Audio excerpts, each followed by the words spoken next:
ఈ చెరువు అనేది గ్రామానికి చాలా అవసరం. ఎందుకు అవసరం అంటే చెరువు మీద ఆధారపడి 100 ఎకరాలు రైతులు సాగు చేసుకుంటున్నారు. ఆ 100 ఎకరాలు కూడా ఎకరం, అరెకరం రైతుల్లో ఉన్నదంతా. ఎవరికి కూడా ఒక 5 ఎకరాలు ఉన్న రైతే లేడసలు. డిపెండ్ అయి ఉన్నాయి 100 కుటుంబాలు. రెండోది ఇప్పుడు నవభారత్ నుంచి ఆ చుట్టుపక్కల ఉన్న ఊర్లన్నిటికీ పాలు పోసుకొని బతికే కుటుంబాలు దగ్గర దగ్గర ఒక 100 కుటుంబాలున్నాయి ఇక్కడ.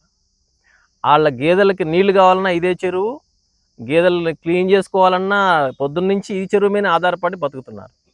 ఇక్కడ నేను మిమ్మల్ని దయచేసి అర్థం చేసుకొని కోరేది ఒకటండి ముఖ్యంగా. ఏంటనంటే పేపర్స్ అనేవి ఏం చేశారు? ఎలా చేశారు? పేపర్స్‌ని ఏ విధంగా తనకు అనుకూలంగా మార్చుకున్నారనేది కాస్త పక్కన పెడితే, సపోజ్ ఈ చెరువు లేదనుకోండి, పరిస్థితి ఏంటనేది ఒక్కసారి ఇమాజిన్ చేసుకుంటే అది చాలా భయంకరంగా ఉంటుంది. ఎందుకంటే ఊర్లో వాడు బతకడానికి ఏం లేదు. So, there is no survival for the villagers. పాలు బోరు లేదు, చెరువు కింద నీళ్ళు లేవు, రైతులు సాగు చేసుకోలేరు. అది చాలా అవసరం. రెండో విషయం మీకు దృష్టికి తేవాల్సిందేందంటే, ఒక వ్యక్తి ఒక ల్యాండ్ కొనడానికొచ్చినప్పుడు, నేనైనా, మీరైనా ఒక ల్యాండ్ కొండగలరు. ఆ ల్యాండ్‌లో ఏముందనేది చూసుకుంటారు గదా! సో, ఇప్పుడు ఈ చెరువుని కొనటానికి చంద్ర వెంకటేశ్వరరావు గారు వచ్చినప్పుడు ఇక్కడ ఆల్రెడీ లైవ్‌లో ఉంది చెరువు. వే బ్రహ్మాండమైన water, full tank of water ఉంది. కింద రైతులున్నారు. సో, అలాంటప్పుడు దీన్ని కొనాలనుకోవడంలో ఉన్న ఇంటెన్షన్‌ని అర్థం జేసుకోవాలి. ఇప్పుడు ఇంకొక విషయం గూడా మీకు జెప్తాను. ఈ ఊరితో కనెక్ట్ అయినోళ్ళు కేవలం గ్రామస్తులు లేరండి. చాలా మంది బయట వాళ్ళు గూడా ఈ ఊరితో కనెక్ట్ అయ్యి ఉన్నారు. ఇప్పుడు మన గుత్తా కృష్ణారావు గారు ఉన్నారు. ఈ పక్కన మార్వాడీస్ ఉన్నారు. కోనేరు చిన్ని గారున్నారు. అదేవిధంగా ఇంకో అశ్విన్ కుమార్ అని ఆయన ఇండస్ట్రీ ఉంది. ఎవ్వరికీ లేని ఇష్యూ ఇక్కడే ఎందుకొస్తా ఉంది? వాళ్ళకెవ్వరికి ఎలాంటి ఇబ్బంది లేదు. వాళ్ళెక్కడ ఎలాంటి ఇబ్బంది పడట్లేరు. వాళ్ళు చాలా బ్రహ్మాండంగా ఊరితో కలిసిపోయారు. ఊర్లో జరిగే ప్రతి కార్యక్రమానికి వాళ్ళు గెస్ట్‌లుగా వస్తున్నారు. గుడి కట్టాలన్నా హెల్ప్ చేస్తున్నారు. బడి కట్టినా హెల్ప్ చేస్తున్నారు. కానీ ఈయన ఈ ఈ రీజన్ ఈస్ థట్ ఎందుకు ఈ ప్రాబ్లమ్ వచ్చింది అనంటే, ఇక్కడ ఏదైతే చెరువు విషయం వచ్చిందో, ఆయన ఏదైతే కొన్నానని చెప్తున్నారో, ఆ చెరువు అనేది గ్రామానికి లైఫ్ లైన్ అయిపోయింది. సో, లైఫ్ లైన్ అయినప్పుడు దాన్ని గ్రామస్తులు ఎలా వదులుకోగలుగుతారు? అది మీరు దయచేసి అర్థం చేసుకోవాలి. సో, దాన్ని ఏ విధంగా మీరు ప్రభుత్వం దృష్టికి తీసుకొస్తారనేది మీరు చూడమని నేను కోరుతున్నాను. ఎందుకు అనంటే, ఇప్పుడు రికార్డెడ్‌గా ఇప్పుడు ఆయన యాక్చువల్‌గా అక్కడ అవతల పార్టీ యొక్క వెర్షన్ ఏంటనంటే, ఈ ల్యాండ్ ఎవరిదైతే ఉందో సీతారాం సేठ ఆయన దగ్గర నుంచి నేను మొత్తం ట్రాన్స్‌ఫర్ చేసుకున్నాను. నేను కొనుక్కున్నాను. నా పేరు మీద పట్టా పాస్‌బుక్ వచ్చింది ఆయన version. But at the same time ఇక్కడ ఇంపార్టెంట్ ఇష్యూ ఏందనంటే, అసలు చెరువు అనేది లేకపోతే అసలు బతుకుదెరువు లేదు ఊరోళ్ళకి. వీళ్ళు బతకడానికి స్కోప్ లేదు. ఎందుకనంటే వాళ్ళు ఆధారపడినదే చెరువు మీద కాబట్టి. సో, చెరువు యొక్క ఎగ్జిస్టెన్స్ అనేది చాలా అవసరం. ఈ ఇష్యూ మీద మన జితేష్ ఉన్నారు కదా కలెక్టర్ గారు. ఆయన దగ్గరికి ఈ ఇష్యూ ఎళ్ళింది. ఎళ్ళినప్పుడు ఆయన వచ్చి విజిట్ చేసి, ఇక్కడున్న రైతులకి ఈయనున్నారు కదా! ఆయనున్నారు. ఈయన సమక్షంలో ఆయన చెప్పింది ఏందనంటే, "ఏవండీ చెరువు యాజ్ ఇట్ ఈజ్ చెరువులానే ఉంటుంది. చెరువుని ఎవరు ఆక్రమించడానికి వీల్లేదు. అలా అని ఊరోళ్ళు కూడా చెరువులో ఏం చేయడానికి వీల్లేదు." ఇది కూడా ఆయన క్లియర్‌గా మెన్షన్ చేశారండి. ఊరు వాళ్ళు కూడా చెరువులోకి ఎంటర్ కాలేరు. అట్లా ఆయన కూడా చెరువులోకి ఎంటర్ కాలేరు. చెరువు it will remains as it is. ఉన్నదున్నట్లు ఉంటుంది. అది ఊరిని బతికించడానికి సపోర్ట్ చేస్తది. అది ఆయన చెప్పిన స్టేట్మెంట్ అండి. ఇవాళ కూడా గ్రామస్తులందరూ కోరుకునేది ఏంటంటే, గ్రామం బతకాలంటే చెరువు కావాలి కాబట్టి, చెరువుని యాజ్ ఇట్ ఈజ్‌గా ఉంచండి. చెరువులోకి మేము ఇల్లు కట్టుకోము. వాళ్ళు గుడిసెలేసుకోరు. లేదా దీన్ని ప్లాట్లు చేసి పేదవాళ్ళకి పంచిపెట్టమని అడగట్లేము. లేదా ఇందిరా మిల్లు దీంట్లో శాంక్షన్ చేయమని అడగట్లేరు. అది ఊరి యొక్క సర్వైవల్ ఇక్కడ లింకప్ అయింది కాబట్టి దీన్ని చాలా చాలా ఒక మీరొక బాధ్యతాయుతమైన దీంట్లో ఉన్నారు. ఎడ్యుకేటెడ్‌గా ఉన్నారు. నంబర్ ఆఫ్ ఇష్యూస్ మీరు ఫేస్ చేస్తా ఉంటారు కాబట్టి, దీన్ని ఏ విధంగా ప్రభుత్వం దృష్టికి తీసుకెళ్లాలని దయచేసి మీరు అర్థం చేసుకొని దాన్ని ఆ విధంగా ఎలివేట్ చేస్తారని నేను కోరుతున్నాను. ఇది చాలా చాలా అంటే ఇది ఒక సెన్సిటివ్ మ్యాటర్ నా దృష్టిలో. ఎలా సెన్సిటివ్ అనంటే డాక్యుమెంట్స్‌కి నాకున్నాయి కాబట్టి ఇది నాదే అని ఆయన ఆర్గ్యుమెంట్ చేస్తాడు. కానీ దీని యొక్క రిక్వైర్మెంట్ ఊరు మొత్తం బతకడానికి ఉంది కాబట్టి వాళ్ళ ప్రభుత్వం గాని, కేంద్ర ప్రభుత్వం గాని, రాష్ట్ర ప్రభుత్వం గాని ప్రజలను కొట్టేసి ప్రజల చెరువు తీసి ఇంకొకళ్ళకి ఇవ్వాలనే కాన్సెప్ట్ ఎవరికి ఉండదు కదా! ఇప్పుడు యాక్చువల్‌గా ఆయనకు గూడా మేము చాలా సార్లు ఎదురు రిప్రజెంట్ చేస్తున్నాం. ఊరు మొత్తం ఈ ల్యాండ్ మీద బతుకున్నోడు ఈ చెరువుని మీరు కొనుక్కోవడం ఏంటనండి, you take a right decision అని కూడా మేము కూడా చాలా సార్లు చెప్పాం. మంచి నిర్ణయం తీసుకోండి. ఊరితో మింగిల్ అయిపోండి. ఊరితో కలిసిపోండి. ఊర్లో ప్రజలతోటి అందరితో పాటు మీరు కూడా ఒకళ్ళుగా మారండి అనంటే, so, he is not understanding. So, ఇక్కడ మేము కోరేది ఏందనంటే, ఇక్కడ పార్టీస్ ఎవరు? అటు చంద్ర వెంకటేశ్వరరావు గారు ఒక పార్టీ. ఊరు మొత్తం ఒక పార్టీ.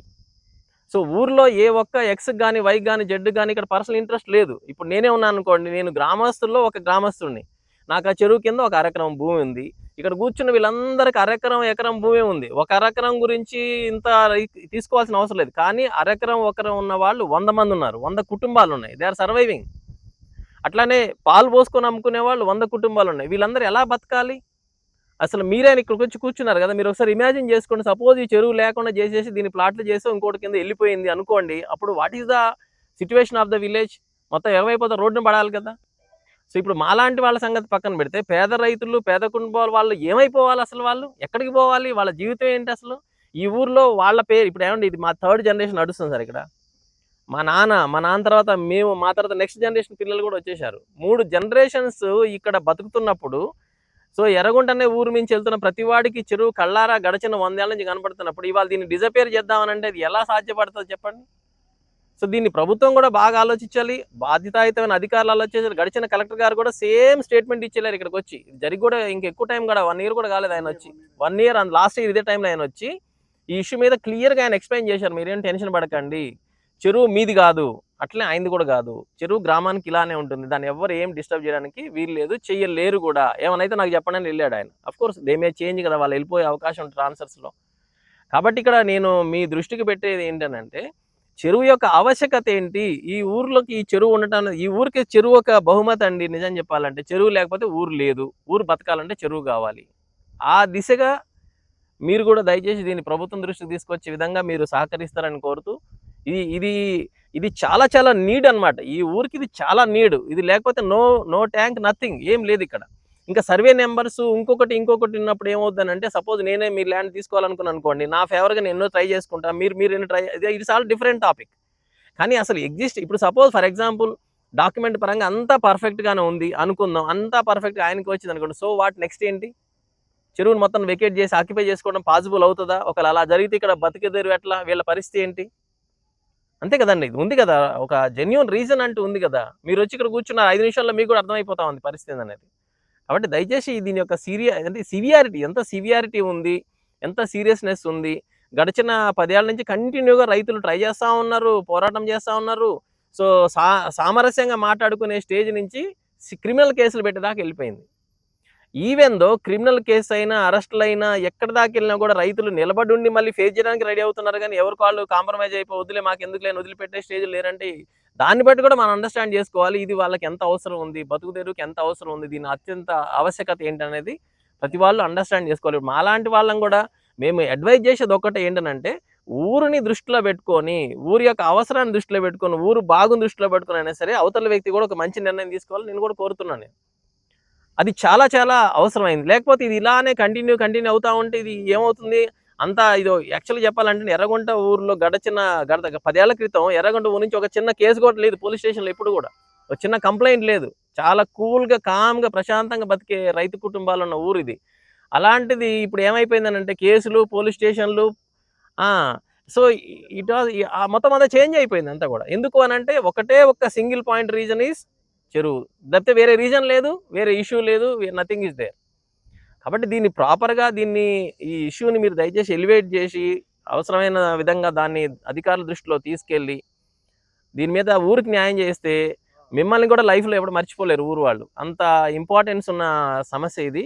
కాబట్టి దీని మీద సరిగా నిర్ణయం తీసుకోవాలని కోరుతూ మీ అందరికీ ధన్యవాదాలు చెప్తున్నాను. థ్యాంక్ యూ అండి.